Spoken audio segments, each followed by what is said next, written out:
కూటమి ప్రభుత్వం అధికారంలోకి వచ్చాక అన్నపూర్ణ లాంటి ఆంధ్రప్రదేశ్ను మత్తు పదార్థాలకు అడ్డాగా మారుస్తూ దేశవ్యాప్తంగా పరువు తీస్తున్నారన్నారు ప్రొద్దుటూరు మాజీ ఎమ్మెల్యే రాచమల్లు శివప్రసాద్ రెడ్డి. ఒక్క డ్రగ్స్ కేసుల్లోనే కాక అసాంఘిక కార్యకలాపాల్లో కూడా టీడీపీ జనసేన నాయకులే ఉంటున్నారని ధ్వజమెత్తారు. తెలంగాణలో దొరికితే రేవంత్ ప్రభుత్వం, ఆంధ్రాలో దొరికితే బాబు సర్కార్ కూటమి నాయకులను వెనకేసుకొస్తున్నారని మండిపడ్డారు రాచమల్లు. అన్నపూర్ణ లాంటి ఆంధ్రప్రదేశ్ను, ఆహార పదార్థాలకు నిలయమైనటువంటి ఆంధ్రప్రదేశ్ను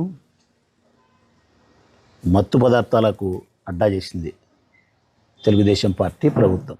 స్వయానా తెలుగుదేశం పార్టీకి సంబంధించిన ఎమ్మెల్యేలు, ఎంపీలు, వారి పిల్లలు వీళ్ళే డ్రగ్స్లో పాజిటివ్ వస్తా అంటే, మననేమో జమలమడుగు ఎమ్మెల్యే ఆదినారాయణ రెడ్డి కుమారుడు డ్రగ్స్ పాజిటివ్, గంజాయి కాదు, అంతకంటే పెద్ద స్థాయి కలిగిన మాదక ద్రవ్యాలు, అది కొకైన్ కావచ్చు, హెరాయిన్ కావచ్చు.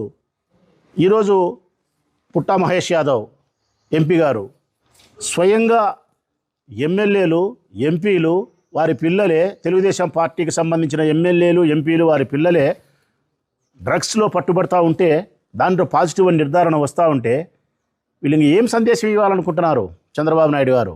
తనవాడు తప్పు చేస్తే వదిలిపెట్టడం, పరాయివాడు తప్పు చేయకపోయినా జైల్లో పెట్టడం చంద్రబాబుకు అలవాటైపోయింది. ఇది ఒక రాజకీయ సంస్కృతి చేసినాడు. ఇది రాబోయే భావితరాల రాజకీయ నాయకులకు కూడా అలవాటుగా చేసే పరిస్థితికి తీసుకుపోయినాడు.